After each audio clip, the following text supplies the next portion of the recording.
started. Okay. Am I supposed to wear this? She gave me half of a mic.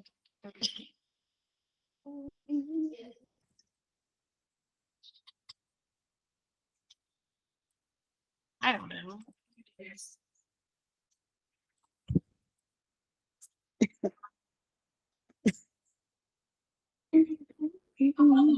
Somebody's here.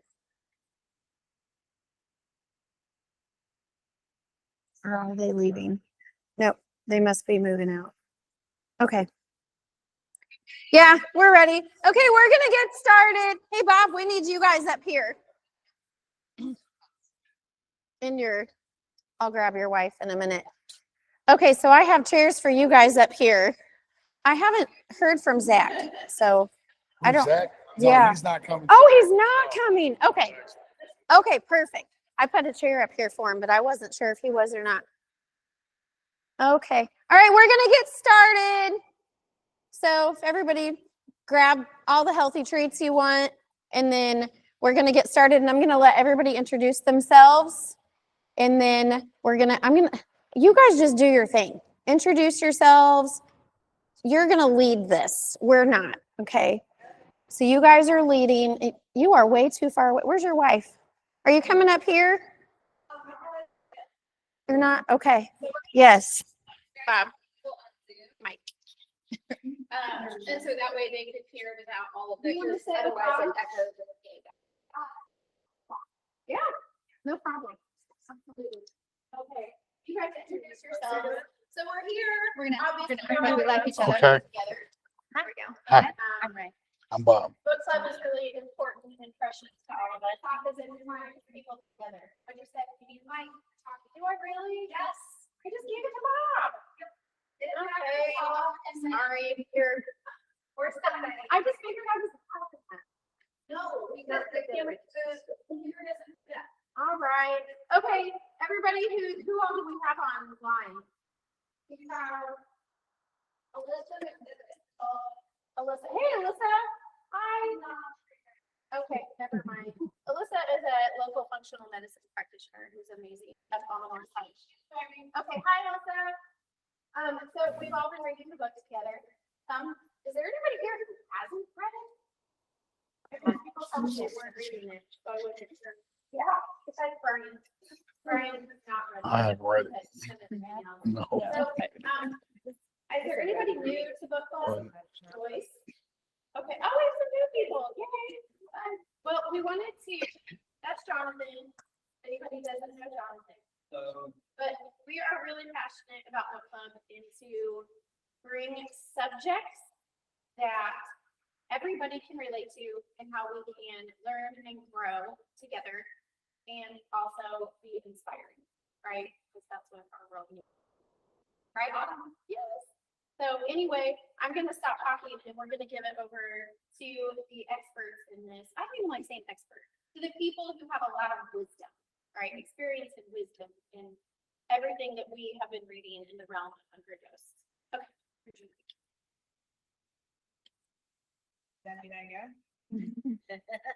So my name is Melissa and I'm a 20+ year mental health therapist. My specialty is complex trauma. And I used to own a hospital, and I had my own traumatic event that happened in my life, and I sought out the most decorated trauma therapist because I'm EMDR certified, hypnosis certified, DBT. I have like a whole slew of things behind my name. And I went to a therapist. I was like, holy shit, this doesn't work. Is this what I'm doing to my clients? And at the same time, I had applied for MAPS for MDMA training. And I'm one of 1,500 trained in the United States with MDMA, and then I was trained by the same people who are at Johns Hopkins with psilocybin therapy. I'm licensed in Indiana, but also Colorado, and hopefully soon New Mexico, because New Mexico just started their GCRM process. We're part of the Indiana Psychedelic Society.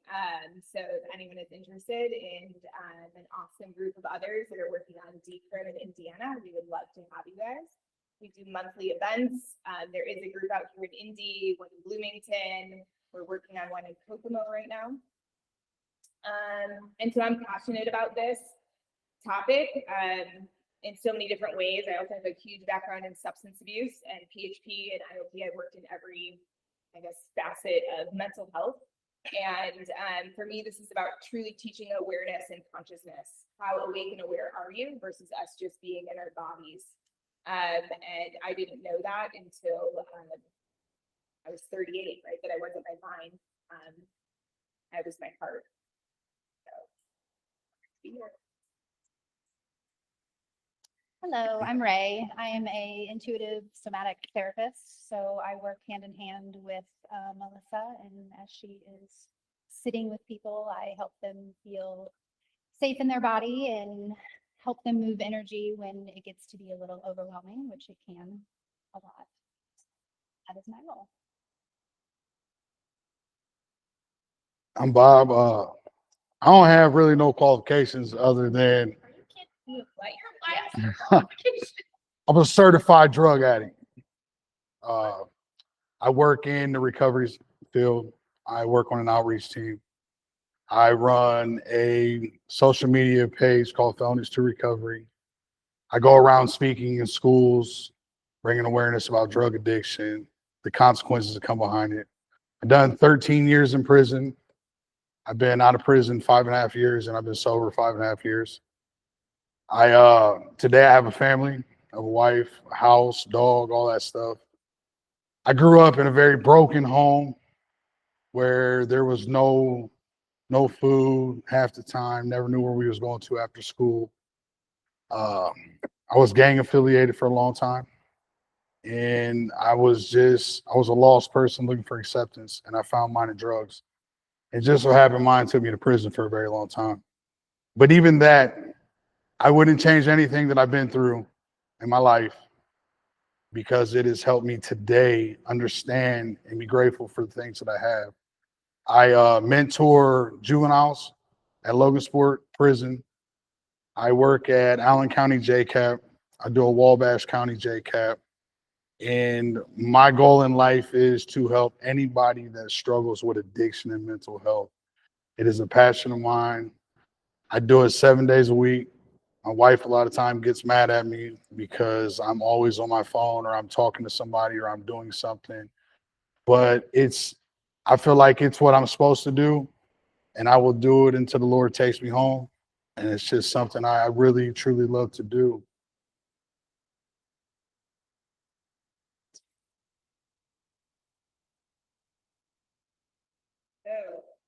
Well, that reminds me, what he said, reminds me of a thing in the book that Kelsey and I were talking about. Talks about the difference between addiction and passion, right? And as I was reading that, I was like, oh God, because I'm like, anybody can imagine. I have never stopped learning. I have problems with how can we do this, and then what, and then what? Yeah. And so, but it sounds like what you're saying, Bob, is you took your addiction and turned it into a passion. 100%. Yeah.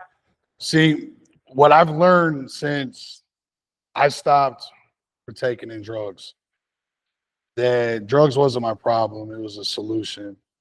I had so many other things inside of my body and my mind that was going on, and the only way I knew how to cope with those was to get high. If something good happened, I got high. Something bad happened, I got high. Something in between, I got high. Then I became physically dependent on it. And then it completely took over my whole entire life, because as soon as my eyes would wake up, I was a heroin addict. I was an IV heroin addict. And that was my go-to. Like there were so many nights that I would lay in parks, abandoned houses, hospital waiting rooms. And I'd tell myself, like, man, never again, right? I'm never going to do this.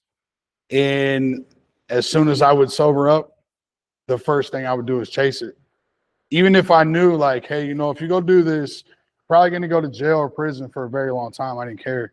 I did not care, because in my mind, I'll get high and then I'll figure out a way to get out of this. And my figuring out was, a lot of times when I got arrested and I went to jail, it was like, it sounds crazy, but like this weight was lifted off my chest.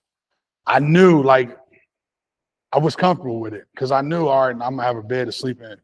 I can take care of myself. I can protect myself. I know how to survive in a place like that. And it just, when I would get in there, most people would freak out like, oh my gosh, I'm going to jail. And I'll be like, it's all right, just get my mat so I can go back in and lay down. Like, I was comfortable with it. And then when I got out of prison this last time, in 13 years, I've been to prison 3 times. Within those 3 times, I've only been on the streets for 7 months. For 6.5 of those months, I was on the run. So I only had probably 30 days, 15 days that I was actually legit allowed to be out in society. And when I got out this last time, I didn't want to be sober. I wanted to enjoy my life, right? But I had a son. And what I didn't want to do anymore was go to prison. Like, I really honestly was done doing time. Like, I just didn't want to do no more time. But for me personally to stay out of prison, the only way for me to stay out of prison was to leave the streets alone, leave drugs alone. And just so happened, it worked. But I used my pain and all the negative things in my life to motivate me today, because I know 100% a person that was addicted to streets, people that prostitute, for instance, there is nothing you can do to that lady that she has not done to herself, that she will stand on the corner and for $10 do the whatever it takes to get that drug. So you take that person and you clean her up and you give her a job. You take the substance out of her life. That is the hardest working person you ever find in your life, because you know how hard it is to wake up every single day with no money and nowhere to live at, nowhere to use the bathroom, take a shower, none of that, and find every bit of that in one day. That is very hard. A lot of people's perception is, all the drug addicts, all they're no good, throw them out. That drug addict is working very, very hard to support his or her habit that day. So when you take that person and you turn them around, it's to the sky. I have built a platform to 230,000 followers. I've been running a Facebook page for about 2.5 years now. I put so much time and effort into this. When I stepped out of prison, I had a 400 credit score. I didn't have anything but a pair of sweats and a pair of state slides they give you in a t-shirt and a bag of legal mail. That's all I had. Today I own a house. I have possessions. My credit score is way better than that. I have a career today. I have bank accounts today. I'm able to tell my wife, like, let's go on vacation or let's go do this. I can do that today. And it feels good. But the only reason I can do that is because I believe this. I've been places that would destroy most people. I made it through that. So it's for me to show the next one change is possible. That's the reason I do the things I do today. Not to mention for the moms. The hardest part of my job is talking to a mom. When she's like, Bob, please, can you help my son? And it's always the sons. It's my baby. Man, this guy's 40 years old and she's talking like it's a 13-year-old kid. But it's her baby. It's her baby. And she's like, you just don't understand. He's such a good guy, like this and that, but he cannot let go of these drugs. And I can't trust him in my house. Begging me. And then there's times that they pass away. I have to call the mom and sit with her and talk with her. Then there's some other times that I'm out to dinner. I've been out to dinner with my wife. I've been to the mall with my wife and people come up and they're crying and give me a hug. And I'm like, who is this? Like, I don't even remember who they are. They're like, oh, you helped my husband.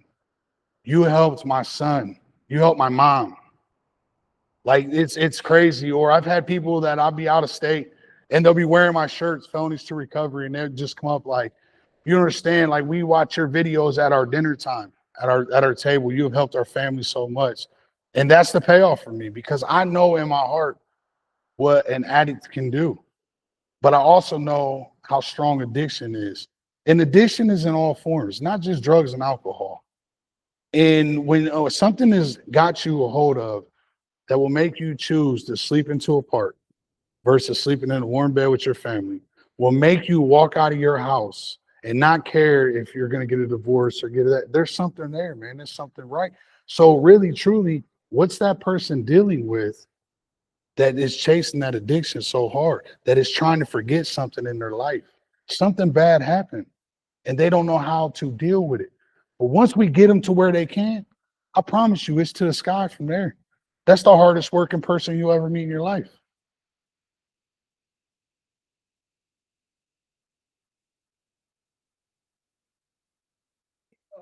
I think we don't think about enough, like 0 to 7. Thank you. So 0 to 7 is when our energetic highway is formed in our body. That doesn't mean that we can't grow and change and evolve, because we absolutely can. But 0 to 7 is when we have all of the information that we're just like receiving, not just to like 0 to 7, it's also conception, right? It's prior to conception. What are our parents? What, again, how are they? What's happening in utero as we come out? All of those things matter.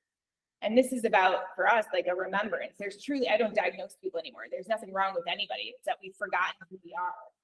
And this is about a remembrance. And we don't talk about shadow work enough or inner child work, but this all has to do, stems back to the feelings that we had as a child.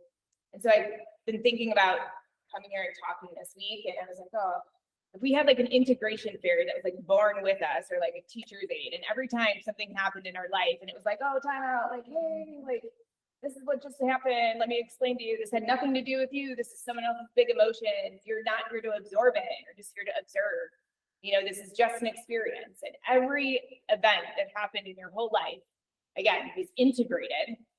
What would that be like today? Right? But we don't integrate anything. And the way that I grew up, you know, my mom's a doctor. She traveled 3 weeks out of 4. So me and my sister at the age of, like, we were home alone a lot.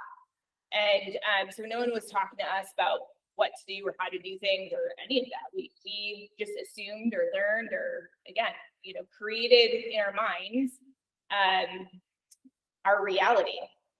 But again, the thing is that we're not our mind. Thoughts are just thoughts. They're not all real.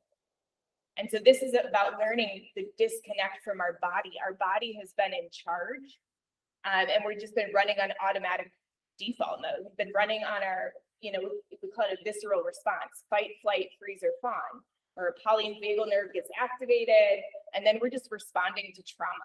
And so this is, again, like how not just substances, I mean, because everything's an addiction. Food's an addiction, right? Like our phone and video games, shopping. I mean, there's so many things that we don't maybe classify as addiction, that is, you know. And so this is about not filling our time with things that don't really matter. But that's what we've been conditioned to do. Like, oh, we need all this stuff. Well, guess what? When we die, we don't take shit with us. Not one thing comes with us. In Native culture, like they, for people's birthdays, they gift their favorite item to somebody else as a way of showing somebody how much they love and care and appreciate them. Because again, you don't take anything with you. But again, we live in big houses. That's part of our privilege here in America, is we have huge houses with lots of shit, you know, that make us then grounded in that place. And we are so separated from each other. Like, you know, if I saw you out in, would I come and talk to you, or would I just walk away, right? But if I was in a different country where we actually had a community and gave a shit about each other, right? Like, I would know you. And I would be like, oh, hey, like, you know, but here it's like, oh my God, we can't look at each other in the eye and walk. Like in my neighborhood, I don't know, people like walk down the street, they don't even wave, they just like look down, like, don't fucking make eye contact with me. It's weird, you know? And so we have all these things too that are like, I think it's not just like one thing, it's everything. If we had a community of others, right? That's what you've been building, is a community to heal. We've always healed in community. And again, this is our privilege. We're so separated. Like, think about the community that you live in. Do you know your neighbors? Do you want to hang out with your neighbors? Like, are they the people that you want walking with you? You know, and so starting the Psychedelic Society, it's like we have people too come from other states because they just want to hang out with people who are like like-minded, who want to craft, who don't want to drink, because none of us drink, like none of us do any of that. You know, we're just in that space, in like a higher state of consciousness, right? Of coming from this place and just wanting to spend time with each other. We had a Friendsgiving. There was like 30 of us. Again, not one alcohol. We've been camping. Nobody does any of that. We're just there playing music, hanging out, dancing. Healing each It's other, crazy, yeah. right? But so healing and nothing that I ever grew up with. Well, and that's a big part of what we do with IHL is we build community, right? Like that's why we're all here today is because we're a part of this community and we've found like-minded people who want to hang out with. Yes. And I love what you were saying when you were talking about like that integration versus so some of the work that I do is I work with kids, especially kids that have intense feelings and behaviors. And so we talk about those feelings and those behaviors, and we talk about what happened before, and we talk about what the explosion was about. We talk about like how we cool down, how we're feeling in our body, and where we're feeling things. Right. And that's not something I was taught as a kid either. It's something I had to learn later in life. Absolutely. And so empowering, and one of the things I empower my families to have these conversations with their kids. It's not something that we're taught. It's not something we're taught how to do. But hey, Generational trauma, right, right? And so here we are breaking generational trauma. And so, and so having these conversations with our kids, hey, I noticed this happened.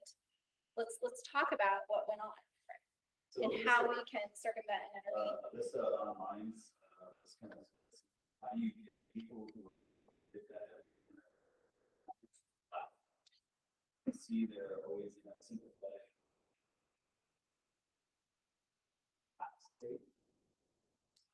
So I would tell them that they're what I call a sleepwalker, like with love. I don't know what else to call people who are not awake yet, that they're still just in their body's responses. So if I ask everybody right now, if you could imagine the most sour lemon you've ever tasted in your hand, you were to move it up to your mouth and take a bite, what happens?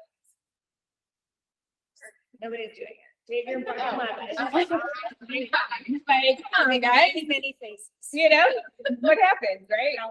We salivate, we have, so our thoughts just told us that we're gonna get a lemon and our body responded, right? There's no lemon, nobody has a lemon anywhere, right? So we know that we're not our thoughts. But what's happening when people are anxious is that, again, like, think about, so if a lemon tells your body to have a visceral response, think about what your house does. Think about what going out somewhere does. Think about when you think about the thought anxiety, how your body has already made a muscle memory of that.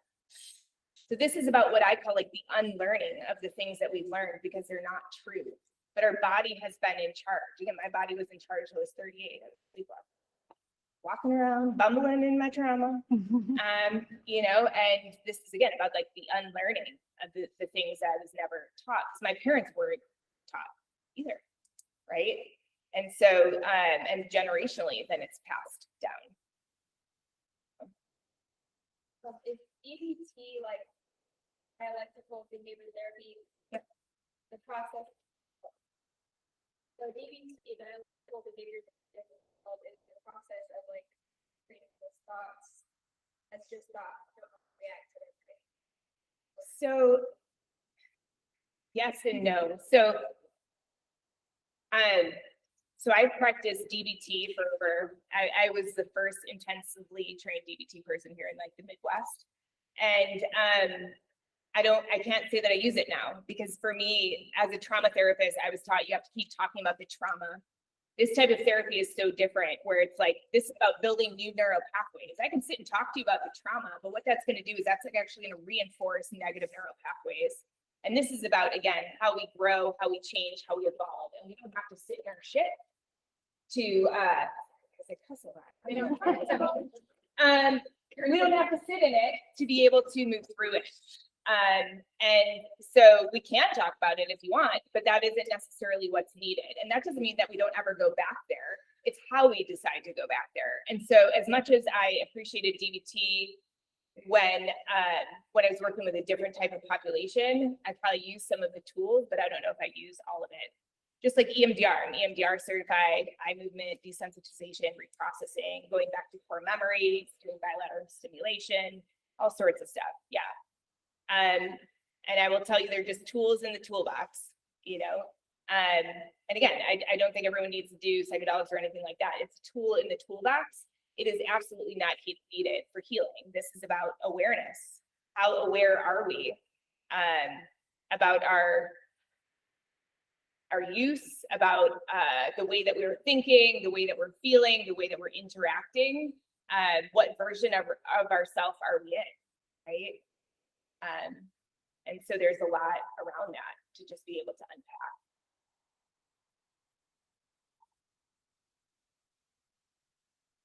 Any other thoughts?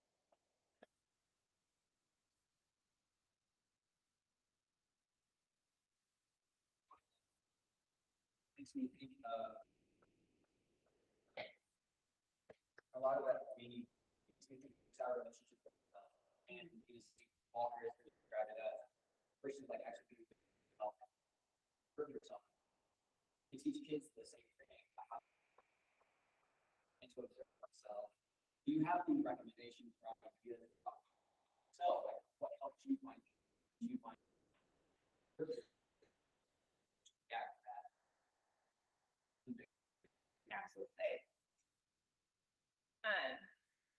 I want to hear everybody. Absolutely. Does someone else want to go first? Absolutely. So, yeah, our relationship with ourselves is the most important relationship we'll ever have. So like when someone comes to me and they want to work on all these other things, it's like, we can't cross go, we can't collect $200 until like we work on ourselves. The most important relationship we will ever have. I did not have that with myself at all. So I ask people, the most important question that I ask somebody is, you have one choice your whole life to be your own best friend or your own worst enemy. What would you choose? You only have one choice. How do you show up for you? Are you your cheerleader? Are you validating? Are you loving? Are you forgiving? Or do you like shit all over yourself? Because I can guarantee you, I know the people who do, right? We all have it or had it. And so it's about thinking about those things, right? Like, again, therapy shouldn't be hard. If I tell you to notice all the blue cars, what's going to happen? You guys are going to go notice all the blue cars. And so this truly doesn't have to be difficult. This is about making just different conscious decisions and attaching, when we have an automatic thought of like, oh my God, I can't believe I did that or whatever, you attach it with at least something neutral, you know? And so again, most important relationship is ourselves, so that we can have relationships with other people from our heart space. And that vibrates out to everything, like throwing the rock in the water, it just ripples out. And I'll just continue on that, because once you have that relationship with yourself and you find that community to actually be able to drop into your heart space around other people, because that was what was always my biggest struggle. I was always in my head when I was around other people, but I was always able to be in my heart space by myself. So just getting comfortable with your nervous system and your body and being able to move things. And I have found that that has been easier in community because they support you and they hold you up. And it's life-changing, really, because a lot of people don't have those tender moments throughout life that we so need, just to be held and supported and loved. So that's just the way we are. Well, we attune to the community vibration. So as if someone has higher consciousness or is in their love and heart space, it's a lot easier for other people to just feel that and flow into that. Like today, everybody who was coming in was like so welcoming and saying hi. Rae had a conversation about it. Like, oh, it's been so lovely. Everybody here is talking. And so it really just allows then people to open up and then to be in their authenticity. Sorry. So Double it. I guess for me, my opinion, that I can't do nothing for you or love you if I don't love myself. If I don't have awareness on negative things and positive things in my life, I'm not going to care about anything that you got going on. When I wake up in the morning, I can look in the mirror when I brush my teeth. It sounds crazy because for years I looked in the sink. Never even looked in the mirror when I was brushing my teeth because I didn't like the person on the other side. So when I talk with people, I tell them when they come into treatment, this isn't going to work until you forgive yourself. This isn't going to work if you're in here for your mom, your dad, your brother, your sister. It's not going to work. If you make it back, you'll be back. If you don't pass away. Until the person 100% gets down inside of them and finds out the problem and forgives themselves for the things that they've done, nothing's going to change. That's just my opinion. And I work every single day. I'm not a perfect person. I work every single day on that. There's days I wake up, I feel great. Other days I wake up, I wish I didn't even wake up. My mental health goes back and forth all the time. But I remember where I was at, and I remember my goals and where I want to be at. So my advice to somebody is sit with yourself. Be comfortable with yourself. For many, many years, I sat in a prison cell by myself. This sounds all right at first, until you're the one sitting in there in this cell for hours and hours and hours with nobody to talk to. You start to learn yourself. You start to learn who you are in times like that. And a lot of times in mental health, people isolate. They don't want to be around other people. But as they're isolating, they're upset because their family's not reaching out. Doesn't make no sense, right? But in their mind, it does. Because they want to be by themselves, but the whole time they don't want to be by themselves. So once they get comfortable with who they are, accept the fact that maybe they have just done awful things, that it's okay. You can get past that. Everything starts changing for people. And I see it all the time. Like, even people that it's never touched a substance in their life. I've seen miserable, rich, sober people, and I don't understand it. If you're sober and rich, what are you miserable for? But it's true. Like, there's misery in everything, and it's sad a lot of times. And I myself today, I choose to find me and be okay with me. And I talk to myself all the time. I'll be riding, I answer myself, yell at myself, question myself all the time. But I feel like today I have a really good relationship with myself.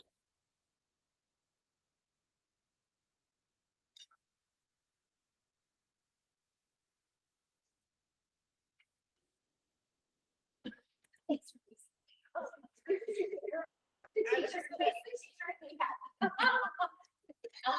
just want to kind of back off that. I've never been addicted to substances or anything like that, but I was in a terrible abusive marriage. Just the trauma bond is responding to that. There, did it for a decade. We're not divorced. However, I healed what I could on my own, realizing that I'm at a point where I can't heal anything else on my own. But one of the things I've learned, kind of what you would say, there's mornings I wake up, this for good. What's it with my kid? She's over with I start to have that panic. It's like your healing is not linear. I think that's what people mistake it sort of like. Yes, however, you're not going to have the same mental health that you would. It's different. It's gonna be a roller coaster. You're gonna have to shit. Like, this is the reality. This is the break on the wall that you run into. But dealing with like the trauma bond. Basically, cover up their addiction and marriage. Their, brainwaves. But yeah, I was like, it is. But then you start with childhood. Was very much, and still is. I'm not family members because of my. So just know that you're doing stuff. Yeah. I absolutely would agree. And just like you said, like, you were able to recognize how your mom and your ex-husband shared the same vibration. So it was there was a sense of comfortability there, familiarity, right? Which is what was there, but it was a childhood wound that was asking you to go back to it. Absolutely. Healing is not linear. It's a spiral. I like to call it a labyrinth that, like, we get spun out and we always come back to center. Like a maze, there's one way out. Like a labyrinth is always center. And so when we get spun out, we're going back to old neural pathways that are still attached to trauma. And so we can have a flow state, which it sounds like you catch a flow state, like everything's going through it, like you'd be so present. And then something happens and we get knocked out of consciousness and we go back into our old trauma. And sometimes we don't know how long we're even out. Like you said, like, it just happens. And we're there for a reason. In the beginning, I was like, oh my God, like, why is this happening to me? I fucking made it. No, I didn't. But there are opportunities of growth. And if you had told me that 5 years ago, I would have been like, you're crazy. But now it's like, oh man, like when I get thrown out, I'm like, here's like my next opportunity that I'm going to like shed this layer and it's going to be fabulous. Does that mean it's like not going to suck and like it's going to hurt? It's going to be discomforting? Absolutely. Because I'm going to work and grow my entire life. Like I'm not done, because I grew up in trauma. I grew up in fear. That was what was programmed in my body. And so that's going to be a lifelong thing, I think. Like when I think about the lemon, like I still have a response and I've been doing this 5 years. So like, all my body is attached to all the other things. And so this is about us too, understanding that we come out of balance to come into balance, just like the infinity sign and just like our DNA, so we come out of balance. That is the discomfort. That is the shedding of the layers.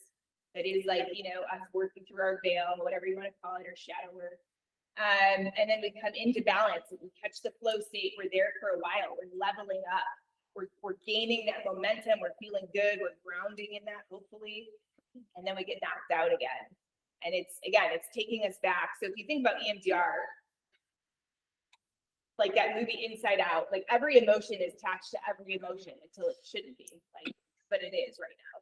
So like anytime you've ever felt guilt is attached to every single time you've ever felt guilt. So when you feel that emotion, you feel all of it, your whole life's work in that moment. However, every day is a brand new day. The sun rises every day to remind you it's brand new. Every day is your birthday. Every day is new. Like who you are today is not going to be who you are tomorrow. It just isn't. But yet, when we sit with our stuff, we're like, oh man, we just carry your plate over from yesterday. We wake up and it's like, here's my shit plate from yesterday. Like, where do I start? And we do that for years and years and years. This is again about us being in this moment. The only moment that matters is this moment that we're all co-creating right now. Nothing else is real. It's an illusion that we bring with us. The future hasn't happened yet. It's an illusion. It isn't real. But again, I wasn't taught that. Both my parents went to fucking Cornell. And here I am thinking I was my brain. I'm not. And this is like the unlearning. Because none of us knew, or at least I didn't know. So I resonate with that. That absolutely has been my journey. I think what we tell ourselves when we wake up plays a big part in our day. Like if we wake up like, oh, this sucks. I gotta go to work. I gotta do this. It's gonna suck all day. Every little thing is gonna bother you. But if you wake up like, yeah, I'm going to work. That's what's up. It just seems a little better for me, because I am my biggest enemy. And isn't anybody more of an enemy to me than myself? Because I do that to myself a lot. 1 minute I'm good, the next I'm not, and I battle with it. But there's times I have to walk away at work, go outside and set into my vehicle, or just go into the bathroom. Like, bro, you got this. You got this. This can't fold you. That didn't fold you. This ain't gonna fold you. And I have sometimes, well, believe it or not, I have a lot of problems. A lot of times I have problems with like, do I feel good enough to sit in this room? Am I worth sitting in this room? Coming in here, I told my wife, I'm like, these is probably your people's. Because she's into stuff like this. Like, I grew up completely different than this. Like, so a lot of times, like, my wife is the complete opposite of me. Like, she was like the hippie person growing up. I was the pants sagging down to my knees. I never understood that. That's just the way, you know what I mean? Like, that's how it was. Like rap music, all that. She was completely opposite. Like, in hugging tree huggers, you know what I mean? Like that was my wife, you know what I mean? And it's cool because like I go places with her, and we were in a store one time, and this lady's like, "Hey, you should watch your purse," talking about me, and it's my wife, man. I'm her husband. But I get stereotyped a lot because of the way I look, the tattoos on my face. Like if I have sort I'm covered in tattoos, my whole body is. And I go places and I get stereotyped a lot. Like they wouldn't talk to me. I go into speak places, it's insane because they'll be looking at me like I'm lost. Like, are you lost? And then afterwards, they're all crying, like, hey, I apologize. Can I give you a hug? I misjudged you. I'm like, I know, it's cool. I love doing stuff like that because I make them look bad and feel bad. You know what I mean? But it's, yeah. And it's because honestly, like I got confident in myself. Like I really did. Because even when I was a drug addict, I was confident I was getting high. You wasn't telling me no. Wasn't nobody telling me no. If I wanted something, I was going to get it. So that's the way I treat my life today. If I want something, I'm gonna go get it. And before I die, I'll be in a sold out arena speaking in front of thousands of people. Like I know I will. How did you translate because that's one, how did you translate the confidence of the high you and little gangbangers thug type with who you are now? Because I hear that a lot. Like the guys that I work with are incredibly confident in their issues. They're confident when they're out there on the street and they're slinging their drugs and doing their drugs and getting their pieces of ass, which is one of their fun things to do. But when I talk to them after they've been incarcerated and they're sober for a while, that confidence just completely bottoms out. Like the lack of drug use just takes it all from them. And then it shakes them when they're really are trying to come up with a path forward to not end up back in jail. Like, it would be great if I could offer them something, or if it's just something that was innately in you or something I could say, hey, if you had this confidence while you were out here doing this dumb shit, why can't you carry that confidence over into you making the right decisions and the best decisions for yourself? Because the majority of them have absolutely no confidence. The drug itself gives them the confidence. You calling their phone for the drug makes them feel loved. That is why they do it. Them being around a bunch of people that wants to be around them just because they have a sack full of drugs to get high with, that's why they're doing it. So The you opposite start of, out with the confidence. yeah, so the opposite of addiction is connection. That is the opposite of addiction. It's connection. I've never yet to this day ever met a drug addict that truly 100% loved being a drug addict. And I've been all around in different states in the worst neighborhoods, gotten high with the best of them. I've yet to meet one. When I got sober, I had absolutely no confidence whatsoever. When I was high, I could talk to any female I wanted to. I could walk into a room and own the room. When I got sober, I didn't have that go back on to give me my confidence, and mine was heroin. If I done heroin, I could talk to anybody. It did not bother me. You take that away, and I froze up. I've always been a somewhat confident person. I've always have been somewhat confident, but it was in groups of people, certain groups of people. If you were somebody that I sold drugs to and got high with, I was cool. I could say anything in front of you. But if you were somebody that was completely sober, I'd freeze up. I know what to say to you. We had nothing in common. There was nothing. You can judge me. That's the problem with addicts. We stay around like-minded people. If I'm sitting with you and you are sticking a needle in your arm right along with me, there's no way you're going to look at me like, dude, you're a drug addict. But if we go into a room where somebody's not doing that, they're going to be like, holy shit, dude, are you crazy? And we're going to be like, oh, yeah, my bad. But if we're around the same group of people, who's judging us? As long as my shoes are still nice, I'm still one up on you, even though we're still doing the same thing. No. But it's like-minded people. So when you get into recovery and you start living a life like this, like my mentors, I hate saying sponsors. I say my mentor in life.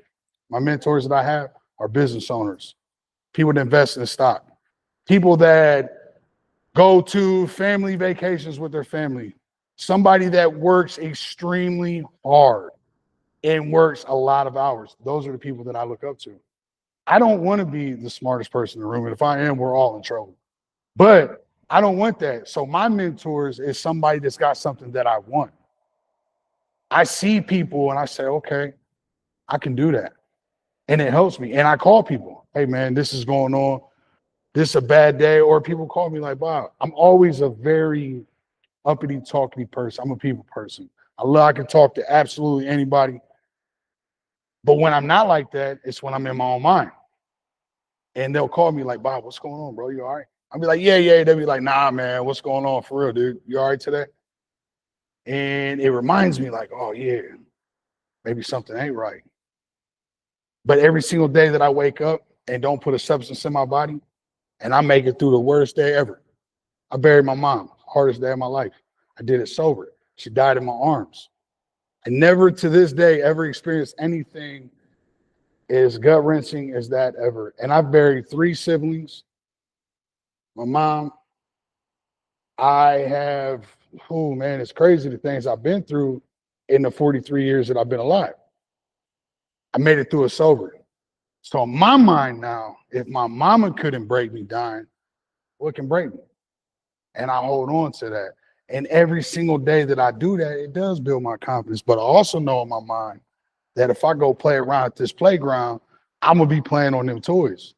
I don't got people around me today. Like my old friends, I love them to death. I don't judge them. I don't do none of that. I got friends that I will love till the day I die. If they pass away, I'll carry their funeral at their body at their funeral. But they don't come to my house. My wife will tell you they don't come to my house. I don't pick them up. Oh, come over here and hang out for what? For what? I don't go pick them up and get them. I was in a meeting in Elkhart. A friend of mine that I know my whole entire life was in prison with him. No, come walk through the parking lot. I just came out of this meeting thing. He looked at me, put his head down. I'm like, bro, put your head up, man. What's wrong with you? Gave him a hug. He was like, man, I'm so proud of you. You look good. I said, you could too, though. He was like, what's up, bub? You'll give me a ride? Now, I know the life that he lives. I'm not judging him. I said, I can't do that. But I'll tell you what I'll do for you. They'll give you a ride and I'll pay for it. You want $40, $50? I'll give you $50. I don't care. I really don't. But I'm not going to put him in my vehicle. We done been so comfortable with each other.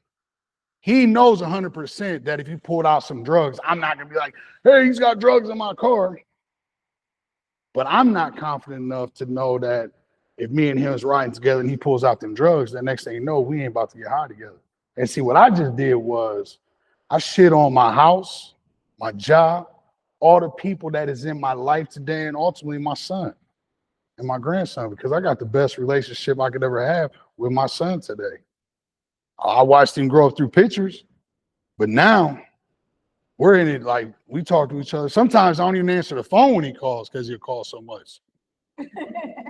But we built that because I have lived my life now that way. And when my son asked me, probably not too long ago, he was like, Dad, I'm like, what's up? He was like, you'll never do drugs again? I said, bro, I can't tell you that. He said, what you mean? I said, I'm not finna lie to you. I'm not gonna do that. I can tell you this, at this moment right here as I'm speaking, I don't want to get high. Can I tell you what tomorrow's gonna be? Nah. But I can tell you right now in this moment, I don't want to get high. Because see, I don't ever want to break that lie. I don't want to lie again. Because see, I done been told so many people so many times, like, oh, this is the last time. Get me a lawyer, get me out of prison. I'll never go back. I've been in prison all the way up to the gate and be like, man, I ain't never doing that. 2 days before I get out, first thing on my mind is the same chick I was with before I got locked up. And a lot of times this is 5, 6, 7 years in between. I don't even know what this chick's doing. But in my mind, I'm still listening to the same music I was listening to in that night I got arrested, wearing the same style of clothes that I had. And it done been 5, 6, 7 years in between this.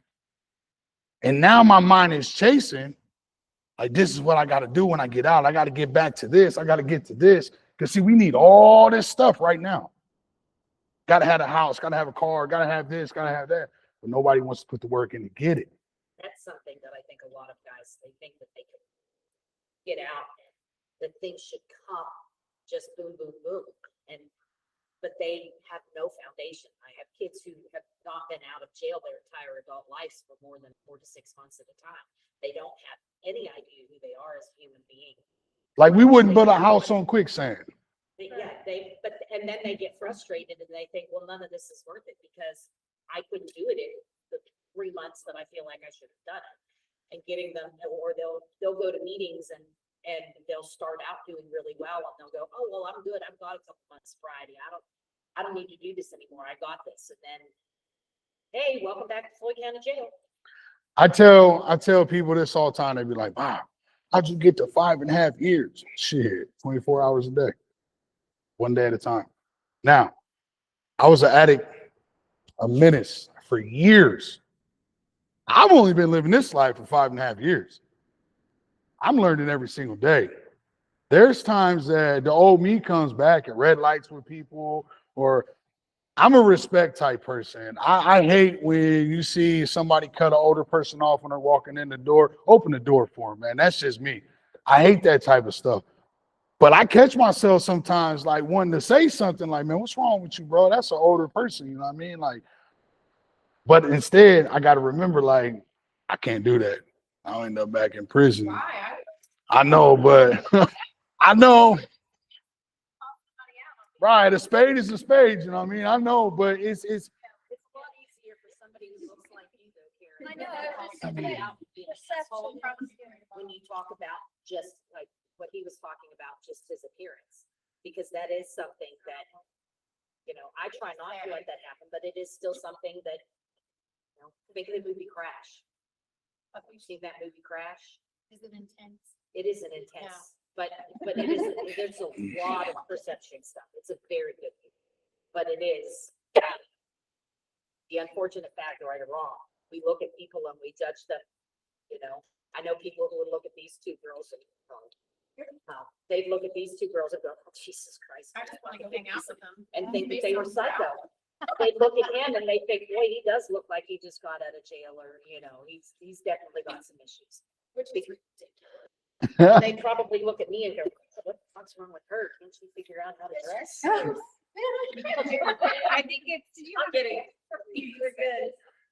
I was stretching, but I just have tons of stuff. I mean, this is the rule. Let's see. I actually like. I love ongoing jokes and, witty banter. Thank you guys for being here. Like, and what you do every day before going through. And shit.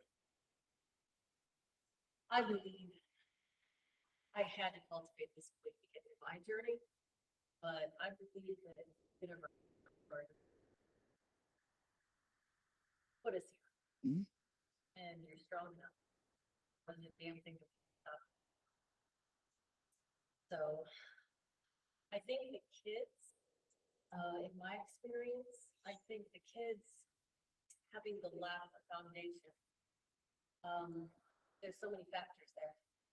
They possibly don't even know what that work looks like. They've never had a role model. And they've seen other people get those things a lot quicker.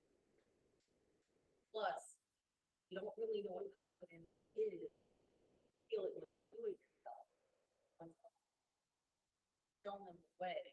Said, hey, looked them in the eyes and said, you may not know this, but you're worth it. And you're deserving. Not gonna throw you away. That right there turns them around, or at least have them want to try. And then if they do it themselves, they build it. And the gratification of did that, bought that, saved that. I helped that other person. And just, we talked about neural networks so many times. Same thing, really. You have to rebuild them because the program is saying that they're not capable, never going to make it. And another thing in my journey is at one point in my life, if everything in my life that I've loved is down, going down with shit, I'm not leaving them. And it doesn't matter what happens, I'll stay. even if that meant trauma, abuse, addiction, all the crazy things that happen in this life. But also getting to the root cause of everything is really important to me. I have a lot of health conditions. The first time I smoked a cigarette, I was 4 years old. And it wasn't just that cigarette. They actually had me keep smoking until I learned how to inhale. So I had some health conditions that had that too, seizures and autoimmune conditions and blackouts, like fainting spells. It set me down a path that for many years I was ashamed of or uncomfortable or had to justify. But through it, I learned so much. And I gained so much compassion, not just for myself, but for my users, or for people who were hurting me because they were hurt, or people who lacked so many ways because those people were people I loved. I'm very compassionate, and that's what I love about this book, is he brought compassion to the subject, but I think he could have had more. And as a child, I tried to teach people the whys, the whats, so they can't see that that's happened to them. Because so many things that happened to me along with the health conditions, I was forced to sit on the sidelines the majority of my life. And there I saw what everybody did to themselves, each other, how they felt. I could see them going up the cliff, but no one would listen because they were so young. And, you know, that's no one really listens sometimes. But, and I kept trying to teach these things, but now I'm reading a lot of books, and I just deeply maybe because I experienced some pain and really cracks you open. Like, but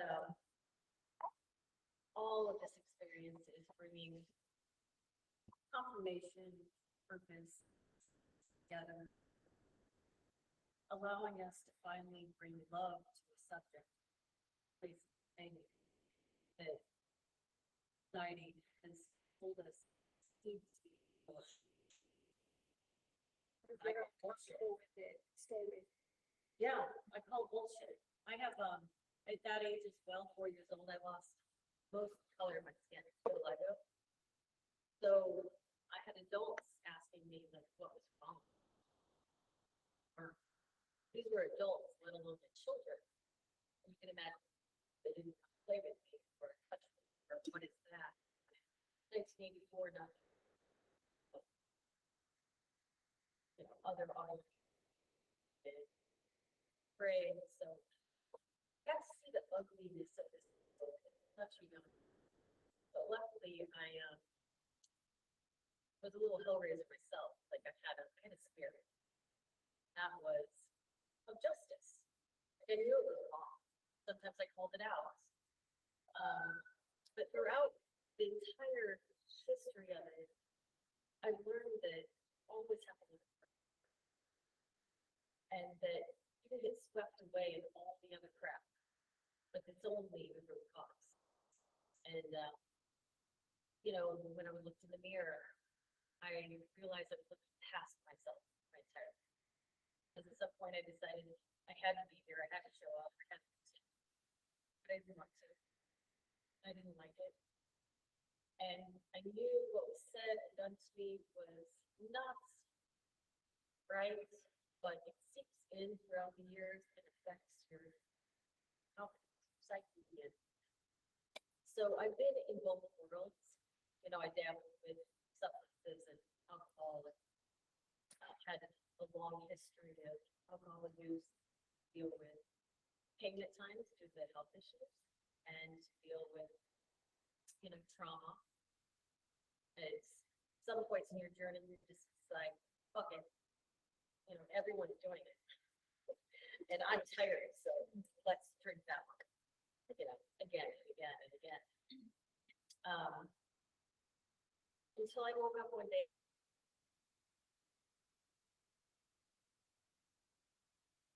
Every aspect of my life, and I was reiterating those patterns, you know, of picking the same person that is just like my parent or my friend or my relative. And I wanted to know why. And, you know, maybe I make that my journey. Maybe that's less painful than what this already is. Like, I just kept changing direction and never stayed stagnant for long. And then eventually come to terms with the fact that you are recycling, you know, the hurt, the trauma, the generational curses. So you ask yourself, who do you want to be? Do you want to break them? Or do you want to die this way? And then you go on a different journey. Start working on it. And you meet amazing people like Karen Lynn Burr that uses all her names, and she's beautiful. She may not actually let you back now. We've just been really good friends. She's inspiring. Yeah, introduces you to community that you never really knew existed. People who want to work on themselves. Been around groups where I was talking about the latest thing I was doing for my health, and this drug lady was like, I don't want to help myself. I was like, okay, I'm sorry. I didn't realize, you know, I was just happy about this. So it's been a long time since I've dove or been and was like or on this path or open-minded. There is a better way. And when I started this journey, I decided I was going to attack like every aspect. Now, I don't know if it's emotional, physical, spiritual, I'm pretty sure it was all three, and maybe there's more to it. So I did everything I could. I worked on mental health, I worked on the patterns, I worked on analyzing every single thing that I thought, and where did that thought come from? Is it even my thought? Is that because my parents said it for years and I needed to fit in or, you know, exist in that atmosphere? So I'm repeating those things. Like, do I even believe it? I question everything. I question my doctors. I question, you know, my neighbors. I question everything I could until I really found out who I was. And then eventually I looked in the mirror and when I said, like, I love you, because they say that's a big exercise, is if you really want to know how you feel about yourself, look in the mirror and say, I love you. See what happens. You know, are you going to look away? Are you going to call shit in your mind? Are you going to say, yeah, you know, I still have these 90 flaws? It was pretty rough when I started. Now I'm like, you're amazing. I'm happy. I'm excited about it. I'm my own best friend. And I know that I became the person that I needed as a child during this. So that's another thing I ask people is, you know, are you even giving yourself that love? Part of the book, he said, one of his patients said, you need to call me up. I need this back because that's the only way I learn. Yeah, I mean, if you've been called an idiot your whole life, and who's his motivation to not mess up? But when you continue those cycles, it only drives you to the ground. And I've rambled. Hi, I'm Summer. I'm here until the end. That's the most you've ever heard to talk. Yeah. Awesome. So I'm almost through my healing journey. Like I found out the way out is truth. That's the only way out is truth. And it's not through anybody else. Not because blaming. It always takes two, and I'm open up to others. If I have control now, I'm not going to stop. Heal every aspect. So practice shadow work, do the meditation, start breathing, do breath work so you can actually be comfortable. And they teach in, you know, even in medicine and in health and wellness, you can eat all the right food, do the exercises, not breathing, your body's not going to heal. Same with everything, in my experience, and these are just my experience. Kind of made it my love. Getting there.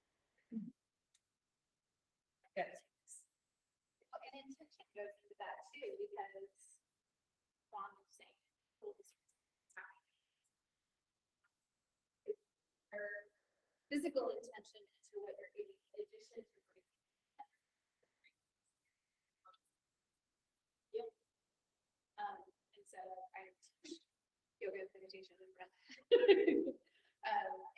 And so, you know, if you always have your breath with you and you notice how you're breathing, and take a moment, be with yourself in the day, and see how just cultivating that one little thing can help your awareness, help your awareness of your thoughts, help your awareness of your body, helps the awareness of how you're feeling in certain circumstance.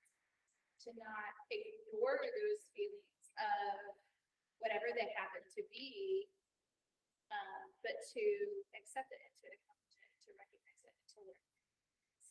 Thoughts there sometimes for a reason, sometimes it's just something that's put into you by somebody else to recognize that, or sometimes it's your body talking to you and it's a way of coping with that conversation.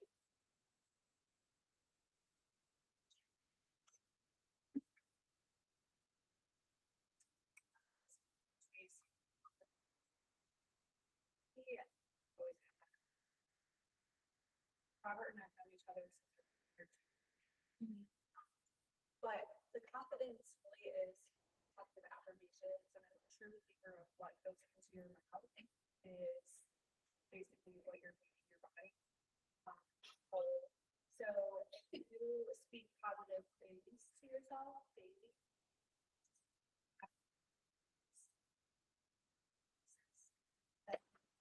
that's what you build it. And also, a grounding. I shared earlier, God gave us certain things with us.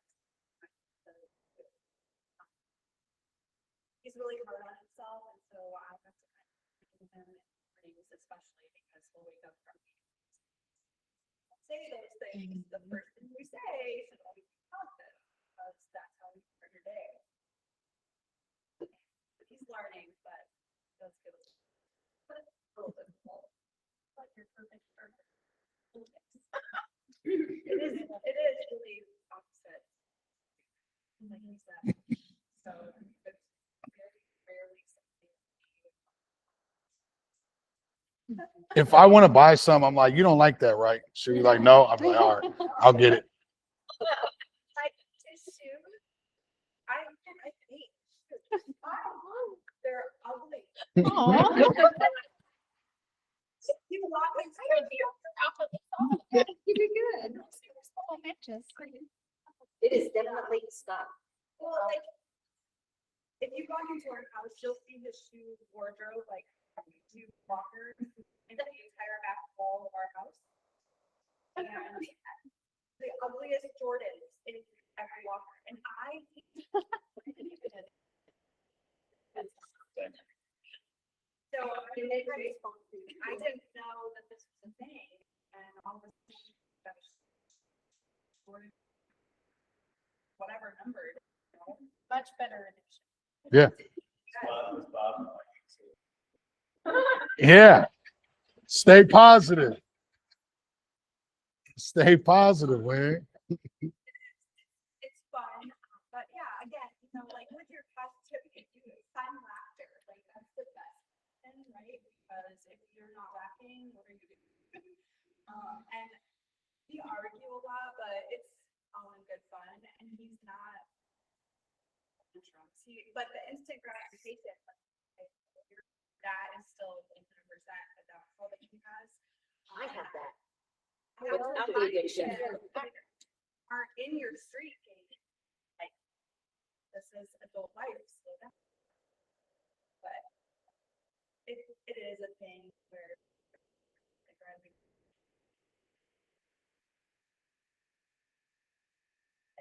and maybe that is where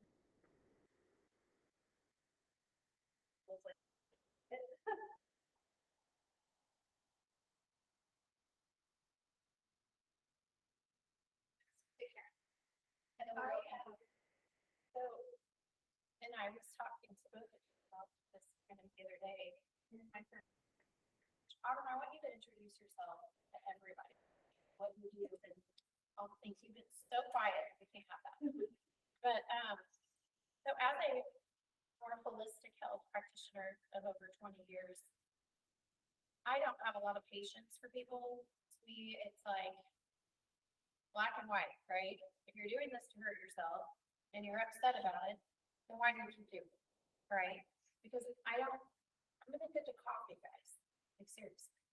And so I struggle, and also something that a lot of us practitioners, Jonathan, like all the practitioners, we see people who come to us because we have been programmed as a culture and as a society that you have to have something else to fix you. And we see it every damn day. And I'm so over it. Like, I'm like, but what are you doing? But what are you doing? But what are you doing? I'm not gonna give you, I can't give you an herb to fix what you're doing, right? Like, that food isn't gonna fix you. Did you say Dr. Pepper? Just said I feel attacked. Culture, which I love. This is the culture. I mean, even like in our individualistic living, you see it all day, every day. I need functional medicine to fix me. No, you fucking don't. You need you to fix you, right? You don't need a damn lab. You don't need all these supplements. So anyway, now we all know where I stand on this. I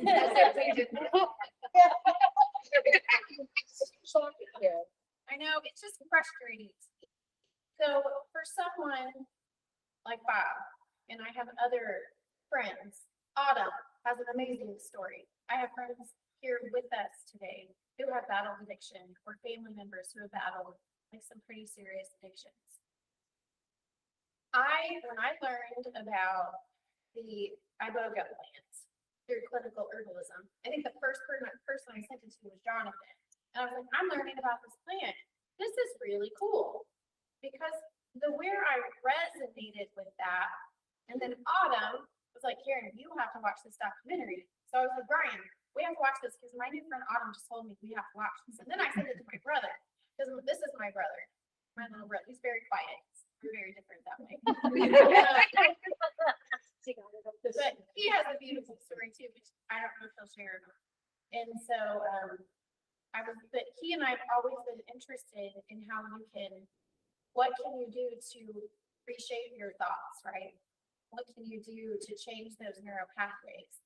And so I'm like, Brian, we have to watch this. And he's like, oh, do we really have to watch that tonight? Here she goes again. And then he's crying. And he's like, I'm so happy we watched this. Learning what I loved. I struggle with ketamine, and I was talking about it. I was talking to you about it. And I was talking to Autumn about it. My only struggle with ketamine, which you've been helping me understand to find some type of appreciation for it, is that it's another drug, and that it's not actually fixing anything. And from people who have a lot of training and experience with it, which I do not, have told me that it doesn't actually create long-term changes, and that the body can actually become addicted, right? This is what I've been told, okay? And then I'm learning about this plant, the iboga plant, and the iboga plant, and then ibogaine is a constituent in the plant, and in the root of the plant. But anyway, I'm learning about this, so I make a post about it in Individualistic Living, and Melissa reaches out, I'm like, you gotta be kidding me. And I'm like, Jonathan, I found somebody, blah, blah, blah. So, and then Autumn shows up, and she starts talking to me about how ibogaine like changed her life, right? So then I'm calling my brother, and I'm like, Austin, let's listen to what I just learned about. So I would love to know, all of us, for people's experiences, for people who still struggle, right? Who are like, the clean, I'm not, the clean, I'm not, the clean, I'm not. What Bob lived through, what a lot of people are living through. How do you, for one, get somebody there? How do you get somebody to Bob? How do you get somebody to you? How do you get somebody to do that? How do you get somebody to Autumn now? Because this is what Autumn's doing. So how do you get somebody to even care enough to be like, look, everything I've been doing with normal treatment centers isn't working. Like, how do you get them to you? And then I would love to know about your experience with both ketamine and ibogaine. So it's considered what we call like above ground. So So like, I don't hide what I do. And that was hard for me because I have kids. I have an 11 and 13-year-old, and it was like, for me stepping over, right? Part of me, my ego death. I know how much I believe in this and the movement and the revolution, and what that also meant. I'm never going to be on PTO of my kids' school, right? Like, some kids' parents might not want their kids to hang out with me, right? Not that I have anything of my own, I don't source anything, and nothing like that, but because if you Google my name, what is gonna come up? You know, and I'm not ashamed of that. It sounded awesome. And I also used to wear suits every day. I went to suit because I owned a hospital, and oh my god, I'm so much more comfortable now. I'm getting rid of all of my suits. It's fucking amazing. And it will never go back. So I think it's people come when there is nothing else that's working. Right? Like I've worked with people who have done ECT, electric shock therapy, but on 16 different meds, in and out of hospitals, TMS. And I work with chronic, you know, in the past, got chronically mentally ill. I have a special place in my heart for veterans and first responders. And so combat vets, things like that. And they, yeah, you know, they want to die. Let's just say that they want to unlive. And I also know that people don't have to suffer. I've watched it, and not years of therapy. Like I went from seeing people 2, 3, 4 times a week, keeping them out of acute cares, to seeing people 10 times. I'm not their healer, just like you said. I'm my own healer, and I teach other people how to heal themselves. You know, with and without substances, you know, if so they choose. And so I think that Ibogaine is interesting. We will probably see Ibogaine pass through the FDA before MDMA and psilocybin because of the medical model. So in the 70s, my mom and all of her friends actually worked on Ibogaine before the FDA came in and shut them all down. The difference with Ibogaine and the medical model is that you need to have a doctor present and you need to have a nurse, right? And so in regards to when it hits our insurance systems, that works really well. Whereas MDMA and psilocybin can be done in your own home. And psilocybin is really cheap. And you can also forage 6 different kinds here in Indiana. They just grow naturally outside. So I think that it's hard. So like in regards, so if I were to go to Africa and sit with Iboga, where Iboga is from, I would go to maybe what they call a witch doctor there, whatever. If you die in Africa with the medicine, the cultural way is you're supposed to. Us white people are like, holy fuck, we're not supposed to die. Like, just our American privilege, right? Like, we need to live forever. That is not okay for us. That's uncomfortable. And so, Ibogaine is a derivative of Iboga, which has less heart issues because it is heavy on the heart. And so, again, fitting the medical model, because God, we just want people to feel alone at their own house without somebody prescribing them something. You know, but again, I think it's still on the motion of what's coming in the future, you know, and so healing. And so having one experience to take away years of trauma, because it's helping you refilter all of your experiences and understand they're just experiences that you're not currently reliving. They are just an experience that at some point in your life you experienced, and that isn't currently happening now. Because in this moment, everything is perfect. Because it's this moment right now. It's not 2 seconds ago, it's right now. And this moment is whatever we want it to be. And so again, these types of medicines help us, what we call ego deaths, break out of these constructs that we have placed all around us, things that are not real. But we, as a kid, from before we're even born, our parents being like, oh, is it a boy or is it a girl or what my kid's gonna do when they grow up? They put boxes over us. And this medicine, or without, helps us peel back the layers. Because again, the medicine is not needed, and I want to stress that. tremendously. It helps peel back these layers of our conditioning so we can get back into our true authenticity, our true self, which is pure love. Anything that we hold that is not love is not ours to hold. And that is trauma. And it's sometimes generational trauma. So I sat with someone recently and they were like, holy shit, I didn't realize the ache over my heart wasn't supposed to be there. It's been there my whole life. Right. And so for me, it's about being vocal. It's about talking about it. Again, I'm not ashamed for what I do. The more that we talk and the more that we gather and the more that we share brings power to us. Like the way that we live, not me being able to have agency of what I want to put into my body, of something naturally that grows outside is an issue for me. But yet I can go to the doctor and they can prescribe me 8 different pills for all the side effects that I'm having. I'm a cancer survivor. I've done, and I still have it today. I'll have it the rest of my life. But going in and them being like, oh, they just want to push fucking pills. That isn't what I'm asking for. That is not what I need. Like you're not listening to me, you know, but that is not what they're trained to do. Okay, they're trained to, you know, have you keep coming back, right? Like that's the issue. So I think this is about like the empowerment of self, the empowerment of us as a community, and gathering in a community and raising the vibration, not just of ourselves, but of the earth. You know, ultimately, this is not just about like our personal healing. It's about the healing of where we're currently at. Like how in 2026 are we still fucking killing people? And like it's mind blowing, right? And we live in a scarcity mindset, right? Like, oh my God, there's like, no, like we don't have all this stuff. How much food gets thrown away every fucking day? Like we are just so wasteful.